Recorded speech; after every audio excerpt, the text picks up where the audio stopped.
Well, we're back. Here we are, Tuesday, January 10th, 2012. It's another edition of Infowars Nightly News. We have an incredibly powerful transmission lined up for you this evening.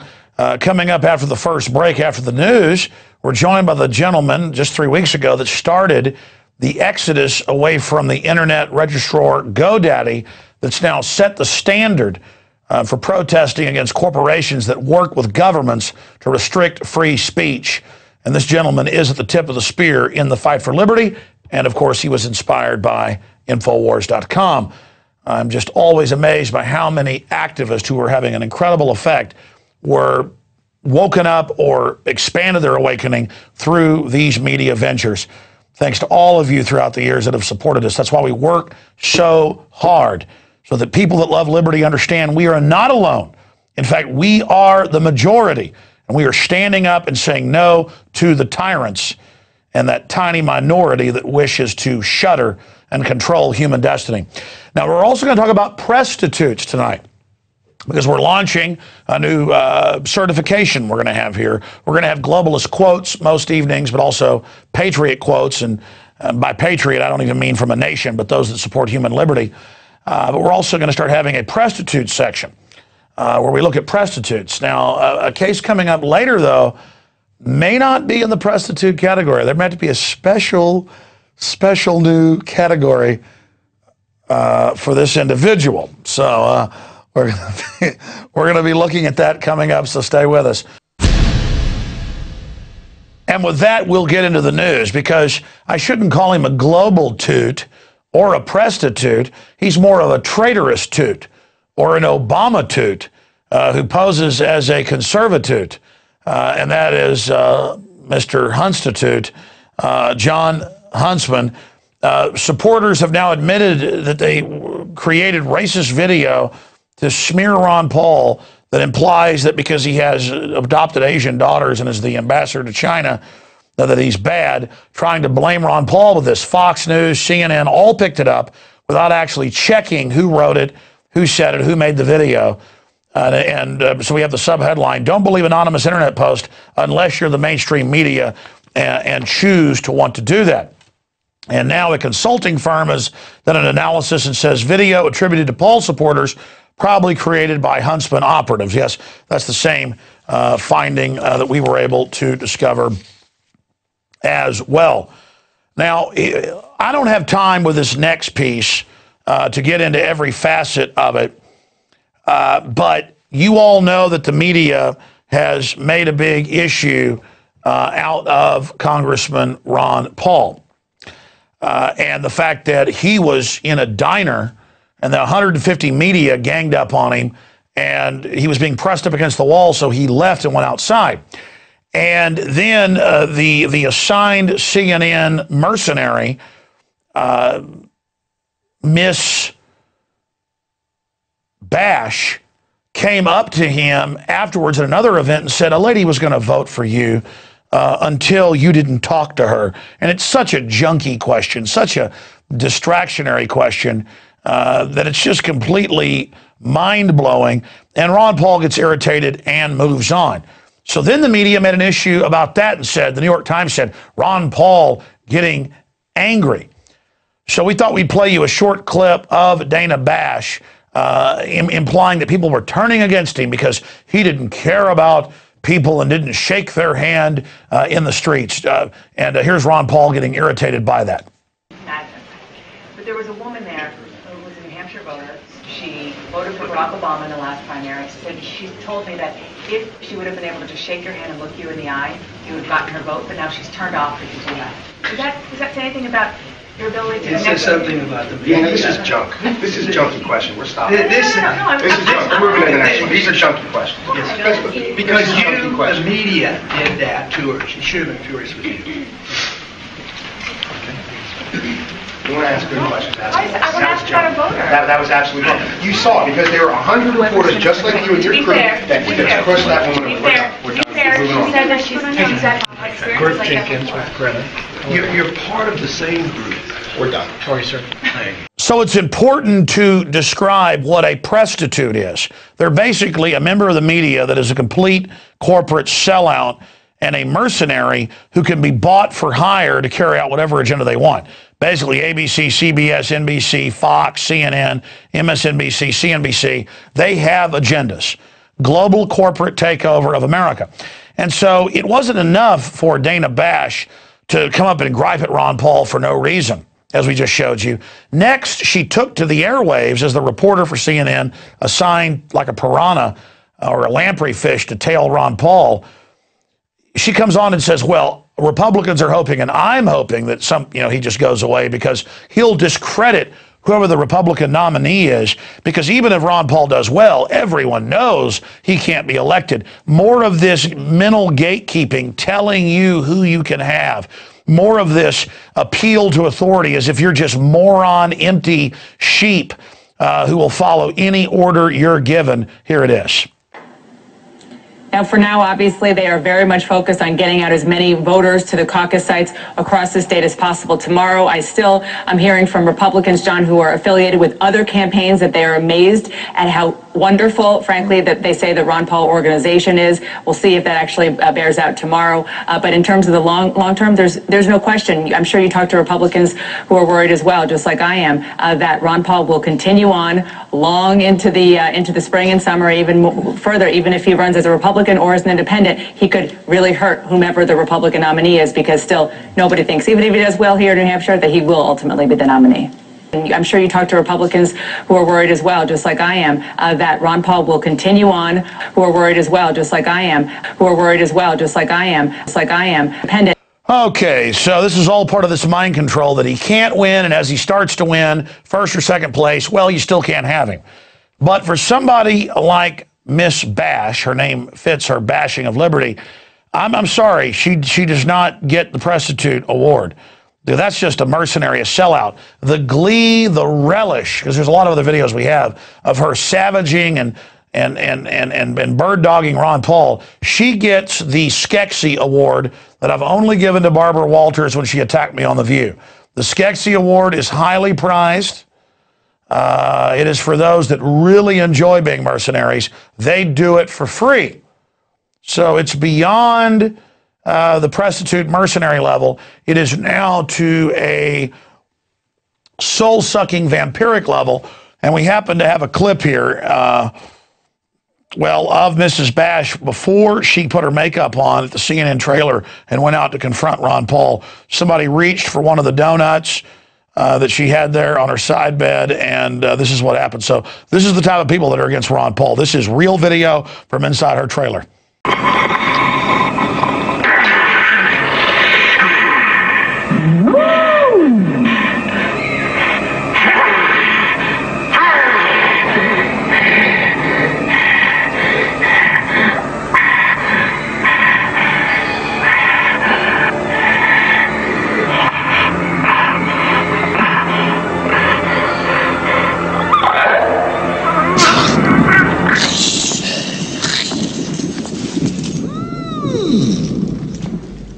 Okay, that wasn't really her. She's not that good looking.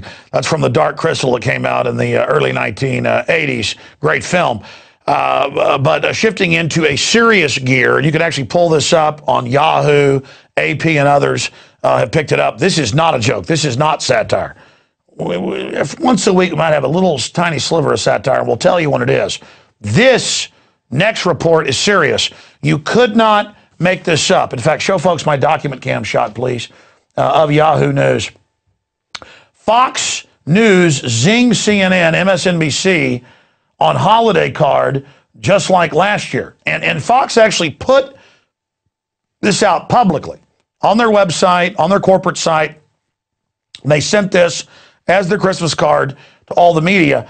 And none of the newspapers or publications that reported on this pointed out the real meaning of it. They say, oh, it's making fun of ABC and CBS and MSNBC. You know, it's implying that Fox is pulling ahead of even the mainline broadcast networks. No, that's not the point. There's 3 different Christmas cards here.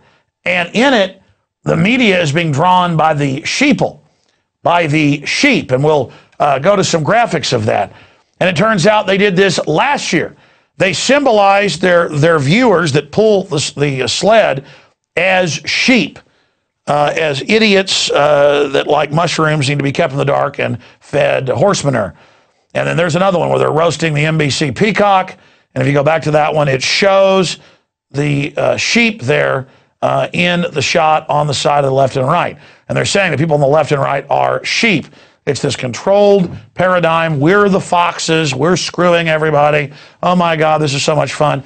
And see, if you study criminology, con artists, criminals, the thrill is conning the people. It's not just robbing the bank. It's the excitement of getting away with it. This is basic criminology. So the Prostitute Award does go to Fox News, selling out to the big mega banks that own them and control them. And to the Saudi Arabian royal family that owns something like 35% of Fox as well. So, yeah, these are real Christmas cards. Dana Bash is not really a Skeksis, but she is a sellout to the New World Order. And these really are real Christmas cards. You can pull the articles up yourself. So for Fox viewers out there who watch the teleprompter brainwashing channel, the zombie control channel, or any of the other zombie control channels, it gives you lots of flavors of Kool-Aid with cyanide in it, different networks. They think you're sheep. They think you're idiots. They think you're a joke. I noticed years ago, other people, going back 5-6 years, made jokes about followers of Fox News being sheep, but I guess they actually, maybe Fox put those out themselves. I don't know, but there's literally no end to it. Okay, continuing here with the people that Fox News covers up for.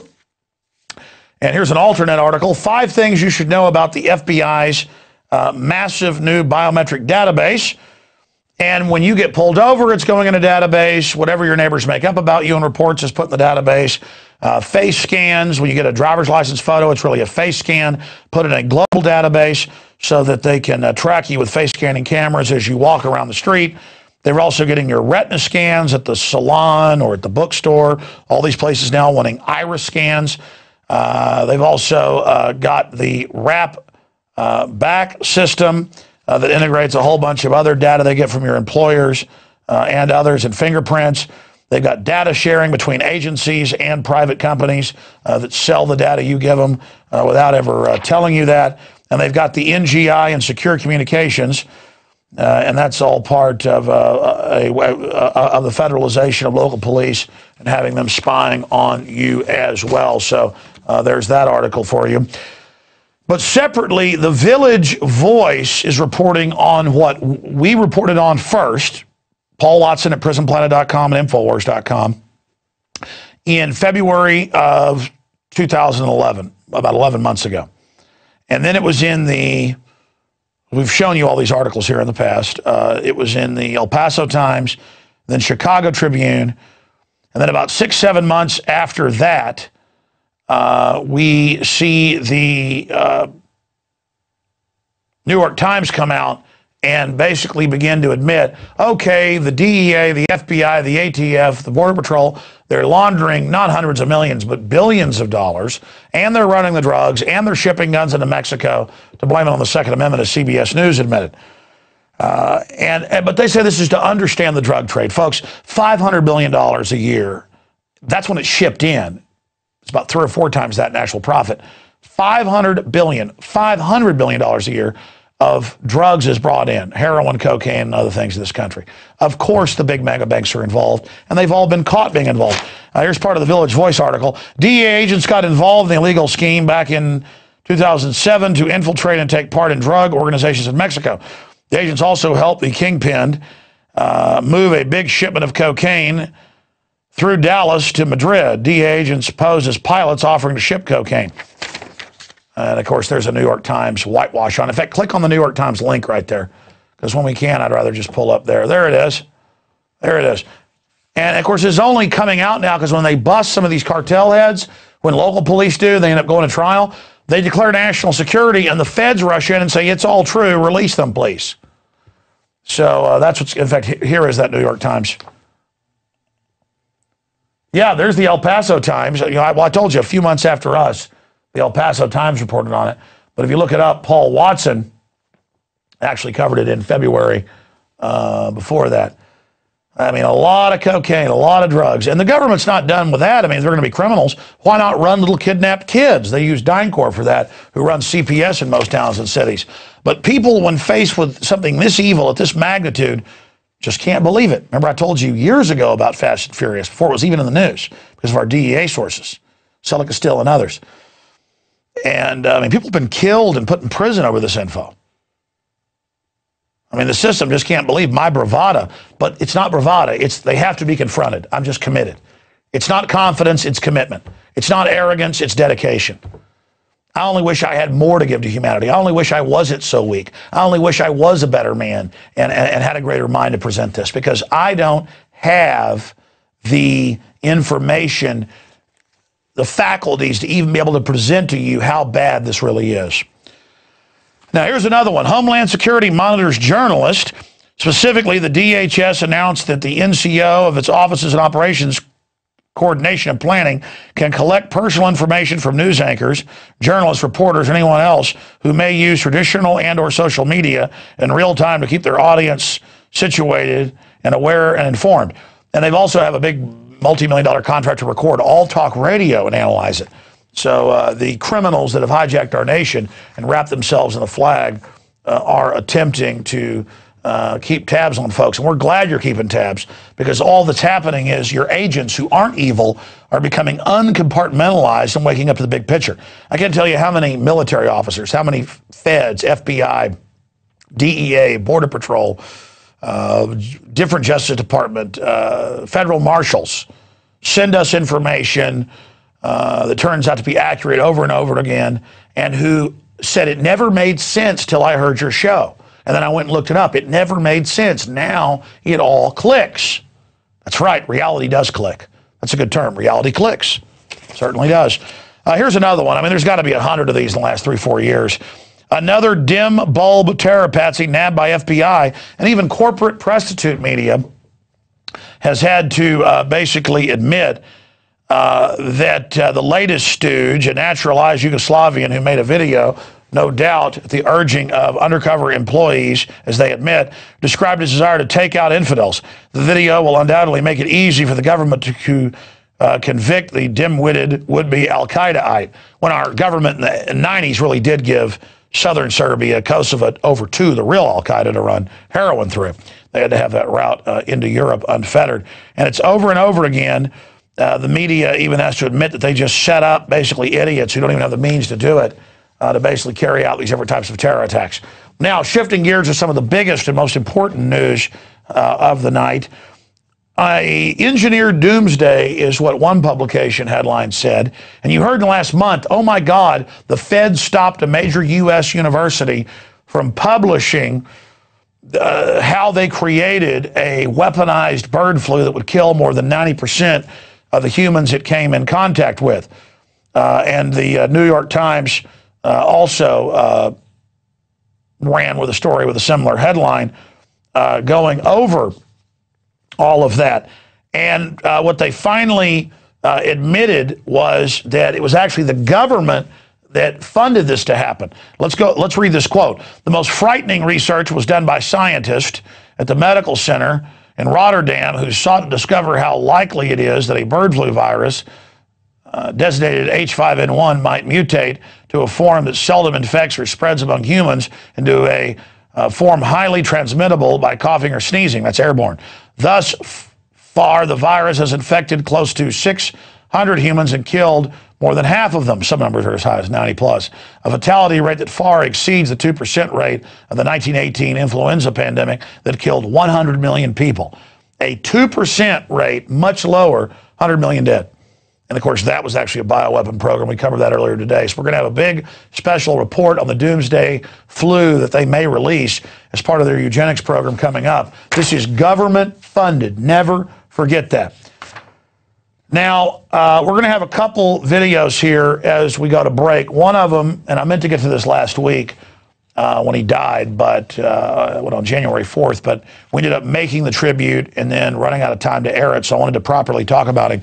Just a great fighter for basic liberty and freedom, a gentleman that we'd only interviewed once, but I was aware of more than a decade ago, friends with Willie Nelson, mutual friends, Gatewood Galbraith, was an American lawyer and author from the U.S. state of Kentucky.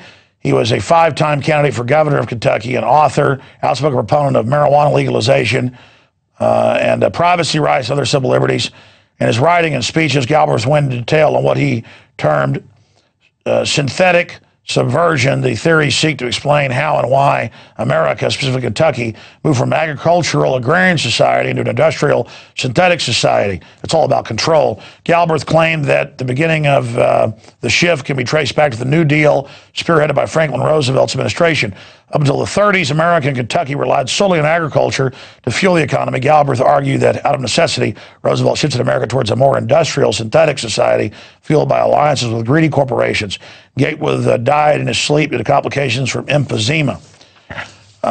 So we're going to play a little clip from him on the radio show last year, and you can see the whole thing at prisonplanet.tv or on our YouTube channel for free. And then we have a very touching video of a group I know is doing a lot of good work with meager funds. And a lot of people like to demonize the Muslims or anybody with brown skin and say they deserve to die. There's a lot of videos of troops shooting kids and laughing and killing dogs and laughing. And people say the dogs are Al-Qaeda, the kids are Al-Qaeda, they all deserve it. But these are just some of the little kids that you need to look at, understand what war is really all about.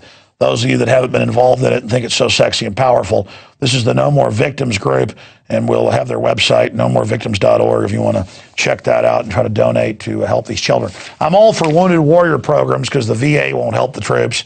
They're too busy stealing all the money. But you also should help the kids. It's over 1 million dead Iraqis, but the walking dead, the walking wounded, those, the birth defects, the DU that our troops are now experiencing with their children, it's all part of the wages of sin, the wages of preemptive war.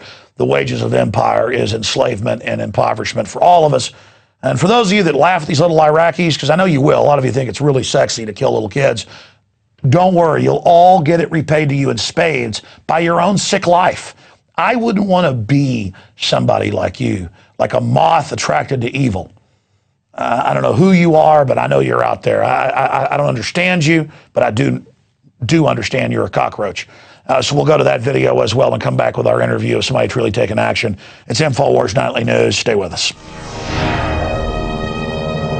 I decided to go to college, become an attorney. And while I was going to do that, I was going to become governor of Kentucky and lift Kentucky out of poverty by changing the marijuana laws. So that was in 1971, and I've gotten up every day for the last 40 years to do exactly that. I became an attorney. I tried to change the marijuana laws, but other states have beat us to it. I was going to try to revitalize Kentucky's economy over it. It looks like we still may be able to, but I've run for office on various occasions. But what's happening is that we're being taken over by the people I call the petrochemical, pharmaceutical, military, industrial, transnational, corporate, fascist, elite SOBs, who've never said the Pledge of Allegiance to the flag of the United States of America or to the republic for which it stands, and they're not warm and fuzzy about you and me or our children or grandchildren. And they see the Constitution and the Bill of Rights as impediments to the implementation of a new world order and global economy.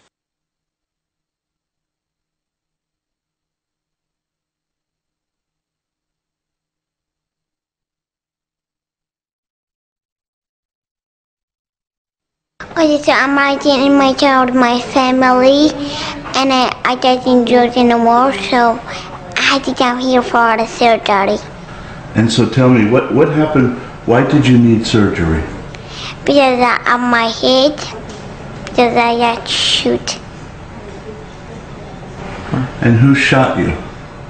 I'm one of the people. The bullet entered right there, and out or here.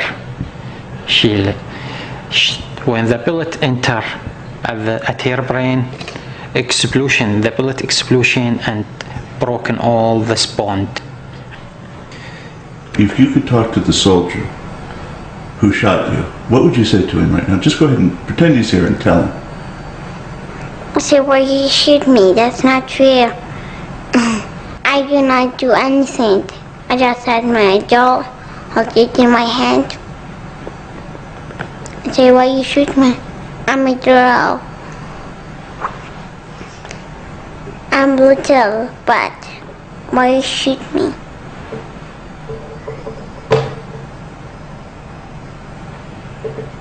What? What? Since 2003, No More Victims has brought children who were injured by American forces to the United States for medical treatment. The children were treated in communities all across the country, from Portland, Oregon to Portland, Maine, from Orlando, Florida to Orange, California. A blinded 3-year-old recovered her eyesight after treatment in Florida. Today, she is learning to read. After an American bomb disfigured 5-year-old Abdul Hakim's face, he was too ashamed to go to school. No More Victims brought him to Pittsburgh for facial reconstructive surgery, and now he's back in school, one of the top students in his class. 6-year-old Mustafa had been in excruciating pain for 4 years after an American missile destroyed his leg and left him with severe internal injuries. No More Victims brought Mustafa and his father to Portland, and after life-saving treatment, he is pain-free for the first time since the missile strike. Each community of care tells a story of a different kind of America. An America that knows war is the problem, not the solution. War is destroying the American economy, and with it the American dream. We must end the wars now and bring the troops home. We owe it to ourselves. We owe it to our grandchildren, and we owe it to children like Nora. But Nora, she's a lucky girl because she's a miracle. All the doctor told me, Nora, a miracle. And she's a lucky because she's still alive until now. Yeah, maybe God sent this miracle to United States to lead the people of United States to see what the war do with the people, with the kids. The war, it's worst thing in this world.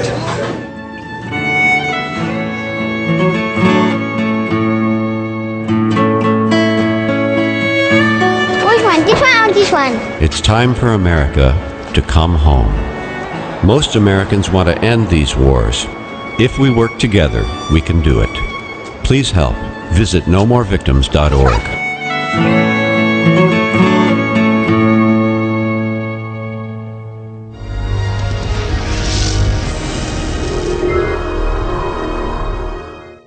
And we're back. It's Infowars Nightly News. Thank you for joining us.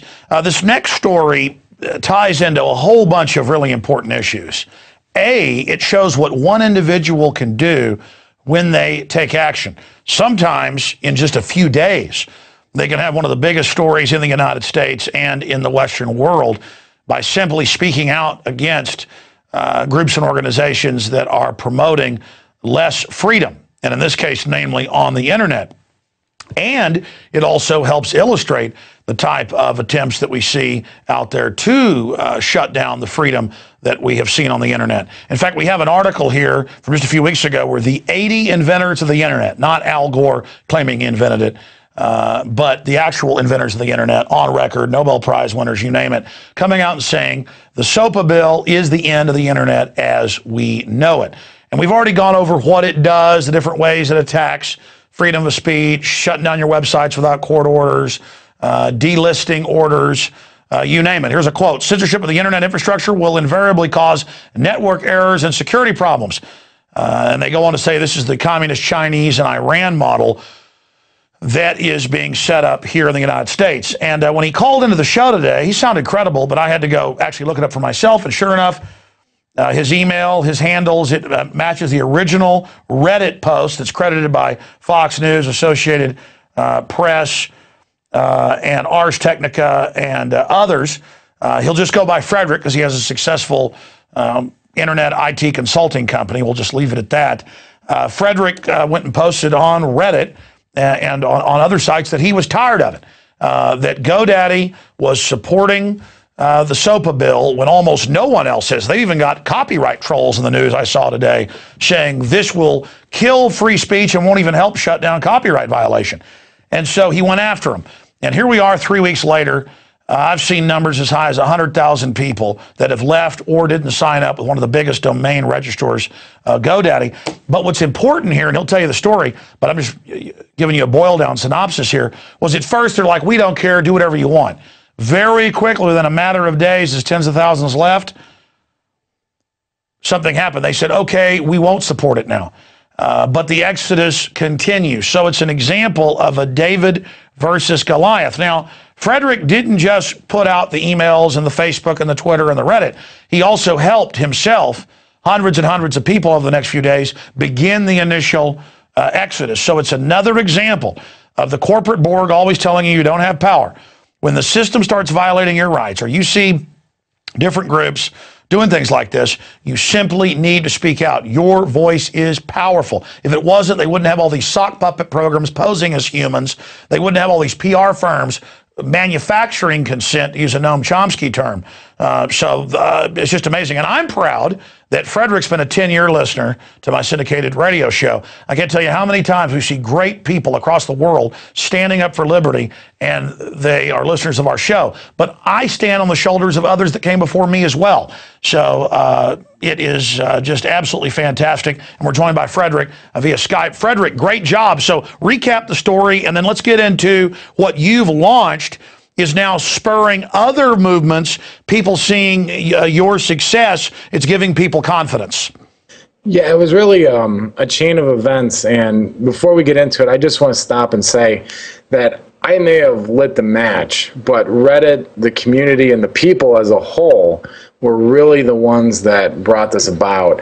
But it was just one person that planted the idea that it just kind of picked up and took off like yeah, no, you were the first person to knock over the domino. There was one guy who said slavery was wrong thousands of years ago, and then it took until the last 300 to start eradicating it. But I mean, my point is, it's an example of other people out there like you believing that they have power and knowing they have power. Yeah, and you know, the thing about it too is they really got under my skin because I've given them thousands of dollars of business over the years, and I was almost betrayed when I saw that they were the only internet company on that list that supported this bill. And when I called, I got a very blasé response, and it was, we don't care, and have a nice day. And I transferred my domains out, and I put the idea out there and said, hey, we should make December 29th a day where we all move our domains. And what ended up happening was people didn't wait for the day. They just started doing it immediately.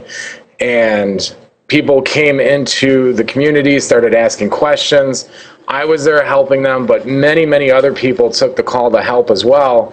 And even some of the other registrars took opportunity and came in and started offering deals for people that were coming off of GoDaddy, and made public statements that they would never support this kind of legislation.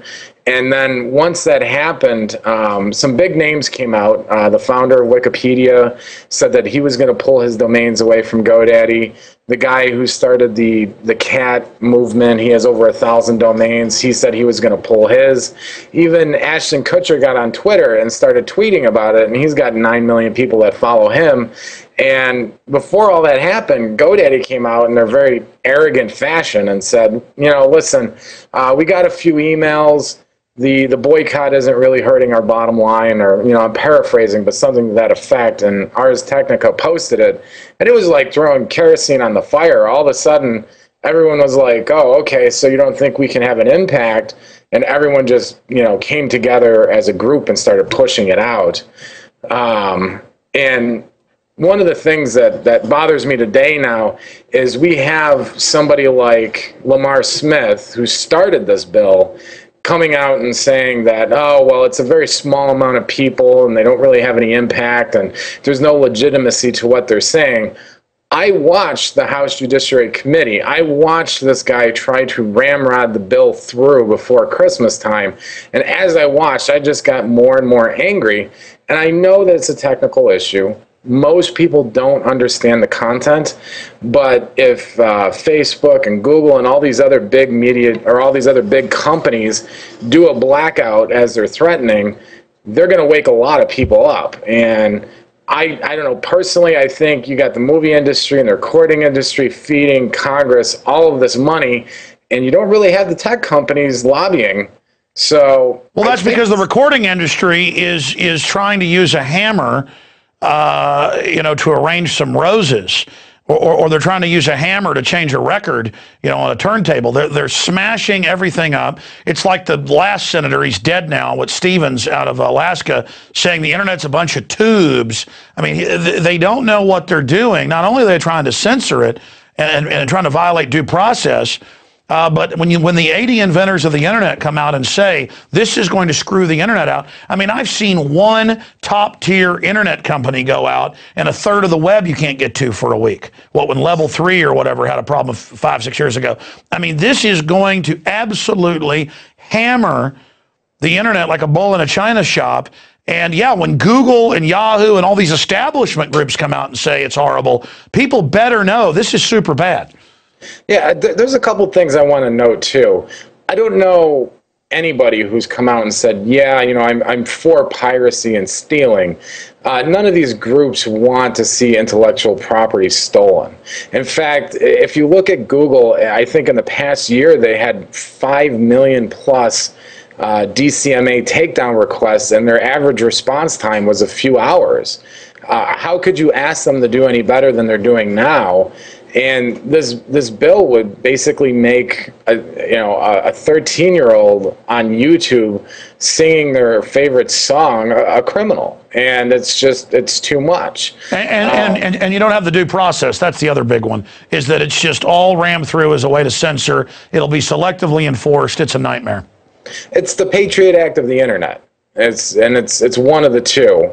The other one, and I think it's important that we don't forget about it, because I know that SOPA is getting a lot of attention, but the Protect IP Act is already in the Senate. So, I don't just, go and encourage boycotts and go after the people that are supporting it. I do call senators, I do write letters, I do write emails, and, a lot of the times it might sound like it's going on deaf ears. But if you continually call and you bombard their phones and you get enough people to do it, you will catch their attention. Well, I know you've been following this, Frederick, really closely. Where is the SOPA bill right now? Where's the IP Act, the Intellectual Property Act as well? Because I'm told it's on a knife's edge which way it's going to go. Yeah, it really is. The SOPA, last time I checked, it was in the Judiciary Committee, was trying to bring it forward, and they keep on quoting that they need to get the nerds in there to talk about it, which I don't really think is a great term to use. But, here's one point I want to make. My grandmother's in her 60s, and she barely understands the internet. And the average age in Congress is around 60. And when you listen to these people talk about the bill that's in front of them, they don't understand what they're doing.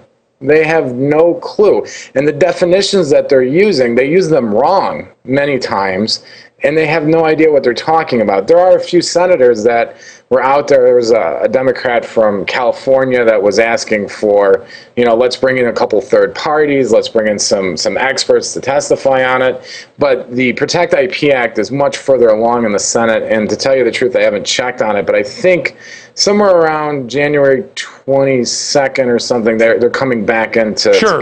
Let me expand on this. It came out a year ago that Obama has already agreed to sign on to the, quote, secret international copyright treaty, which basically mirrors SOPA. So this is global. This is affecting everybody. It's a plan. You're right. They don't fully understand it. But the technocrats that originally wrote it up for them know that it allows them to basically selectively ban IPs, do takedown orders across the web of search terms, shut people down for using certain copyright words. As you said, as a lot of analysts have pointed out, a kid sings a song, just the words, they can go to jail. It turns the Pentagon loose to operate in cyberspace against people. This is an old establishment. And I know a lot of, I have an IT operation. It's 90%, internet-based and delivered. We're on a bunch of AM and FMs, but it's all originally around the internet. And I've been here doing this 16, 17 years. I have a bunch of IT people. I try to study it, and I know nothing compared to an IT person. I'm an idiot.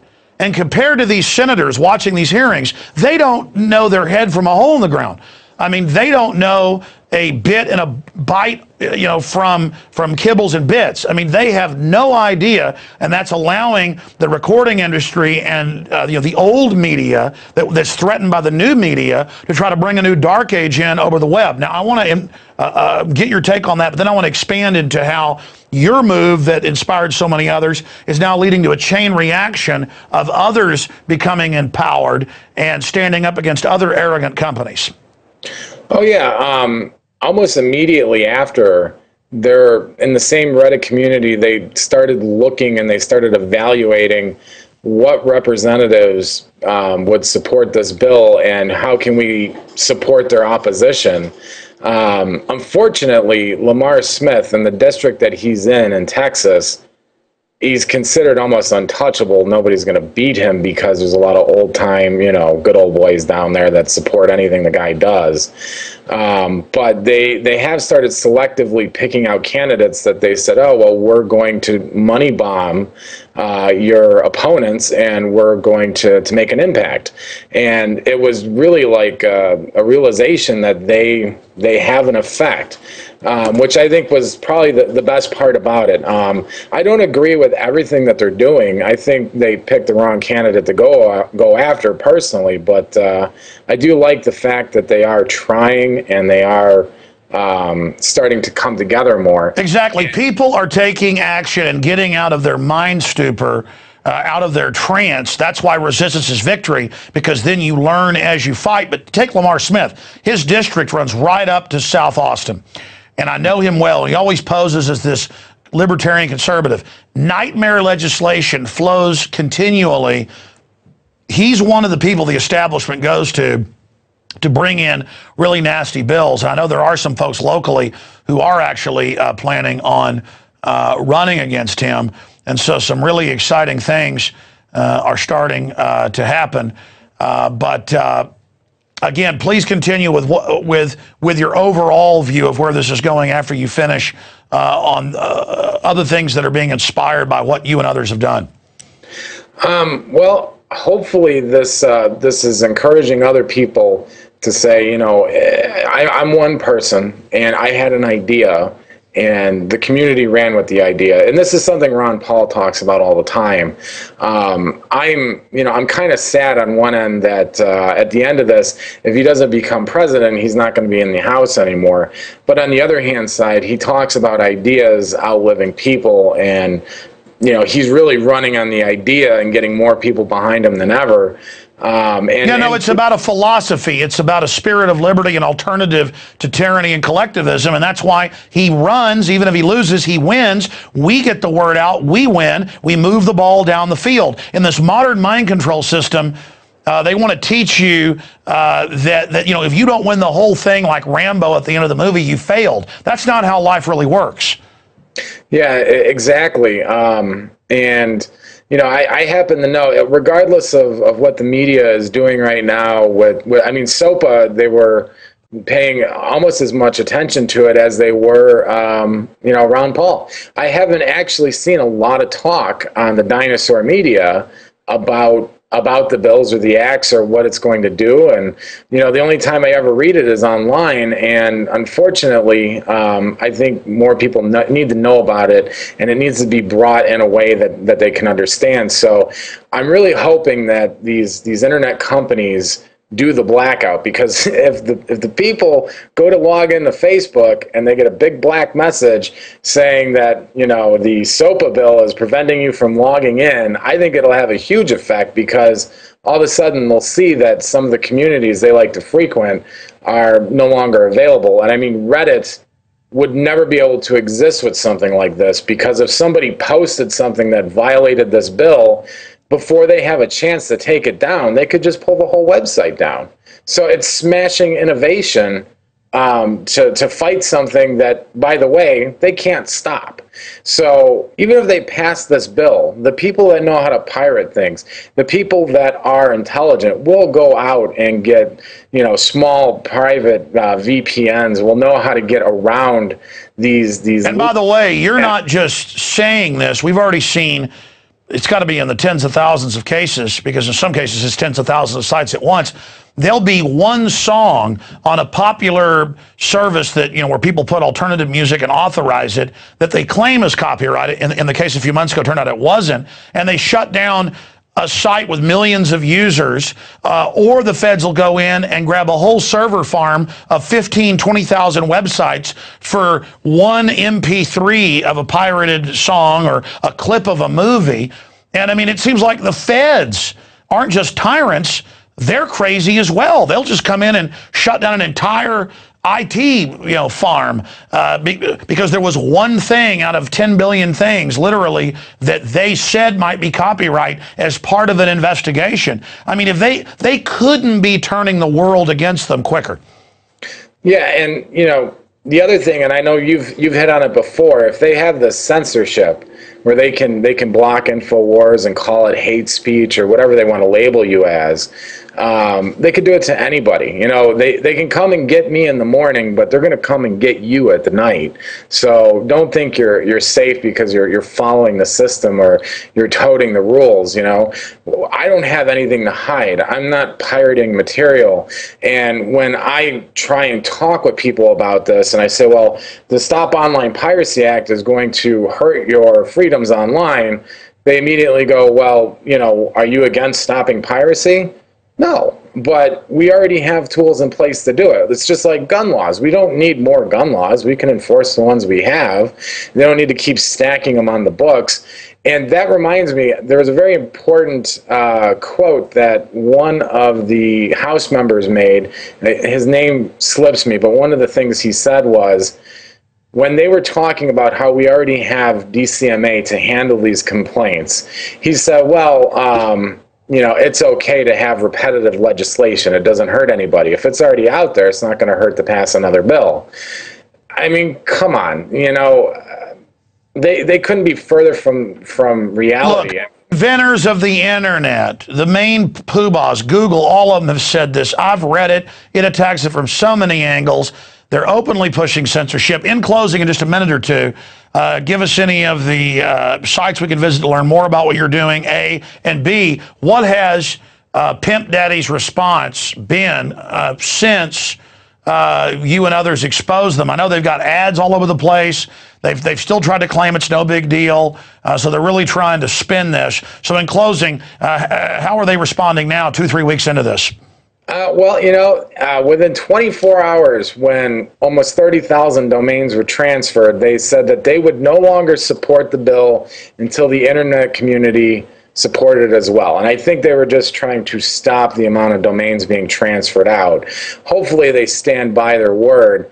I'm not going to hold my breath. This company, if you do a little bit of research on them, and I never knew this, the former CEO used to go out and shoot elephants. I'm not making it up. You can look it up. But you can watch the video, and then he's got the whole tribe wearing GoDaddy hats. Yeah. Like he's so disconnected, whether it's right or wrong, he thought that would be a good sales pitch. Yeah, like who wants to see that type of brutality? I mean, I'm for hunting. I'm for guns. I'm in a concealed. Yeah, but you're not eating elephants. It's pure trophy crap. Yeah, it's pure trophy, and he's standing on top of it, and he's got a bunch of starving people around him wearing his company hat. I mean, my customers would crucify me if I did that. So hopefully, the best thing that the people can do is call their senators and their House members, even if the bill hasn't made it there yet, and continue to do so, because a lot of the House members that haven't even heard about this yet don't know what's going on. So you're probably going to get the woman in the office or the guy in the office that's, in an internship. Be nice to them. Tell them your position. Tell them why you don't support it, and tell them, if you vote for it, I won't support your candidate ever again, and I'll go for his opposition. Look for third parties. Run against them. Grow exactly, because this entire world is going to be internet based. It pretty much already is. And this is the end of the free internet as we know it. That's a fact. And if they get away with this, there'll only be more. Frederick, I hope to talk to you as this develops. And I'm honored that you're a listener of the show. And you're an info warrior out there doing big things. And I hope others use your example and basically lead with it. Thanks for spending time with us. Thanks, Alex. It was an honor. It was an honor talking to you. Wow, very exciting. Another info warrior out there taking action. And he's inspired countless others. And then they're going to inspire others. The only time that evil men can triumph is when good people do nothing. And this SOPA bill and the rest of it, I mean, you've got the White House regulations are saying they want to censor the internet 3 years ago. They're trying to do it with taxes and regulations and everything else. It's the only part of our economy that actually keeps this country going. It's all America's got left. It's all we're innovating, pretty much. I mean, it's a joke that they're trying to basically throw monkey wrenches into it. And it's a combination of old media threatened by new media, and the recording industry, a bunch of stupid politicians. And I agree with Frederick. We need to have the blackout day where we just shut the internet off through the different parts of it and show people what this system would do incrementally. See, they love taking down stuff slowly. But by actually showing people what it will do long term, we can bring these globalists to their knees and have another example of the power of the people. All right, ladies and gentlemen, that's it for this edition of Infowars Nightly News. We're going to leave you with a little video breaking down what's happening with Ron Paul. And Lord willing, we'll see you back tomorrow on the radio, 11 a.m. Central, and here with Infowars Nightly News at InfowarsNews.com. And you can also subscribe and do the 15-day free trial to support true alternative media and internet freedom as well. And then, of course, we also then post it for free on YouTube and many other platforms where millions of people in the aggregate see this show a week, thanks to those of you that do subscribe, paying it forward. All right, I'm Alex Jones signing off. Great job to the crew. See you back tomorrow. America is in trouble. Washington is a disgrace. Government has become too big. It's overtaxing, overspending. We need to change direction. We really need change. We can't afford to make the same mistakes we've made in the past. Mitt Romney's reputation as a flip-flopper. He went the other way when he got paid to go the other way. There is need for economic stimulus. It's about serial hypocrisy. This election is about trust. There's been one true, consistent candidate, and that's Dr. Ron Paul. Ron Paul has been so consistent from the very beginning. He seems like a more honest candidate. He tells the truth about what he believes, whether you like it or not. He's never once voted for a tax increase, never once voted for an unbalanced budget. Ron Paul's plan is bold, cuts 5 departments. It's what we need. When he says he's going to cut $1 trillion in the first year, I believe it. If you don't like how things are going and you're tired of politicians, he's something different. Ron Paul. Ron Paul. Ron Paul. Ron Paul is the one we've been looking for. I'm Ron Paul, and I approve this message.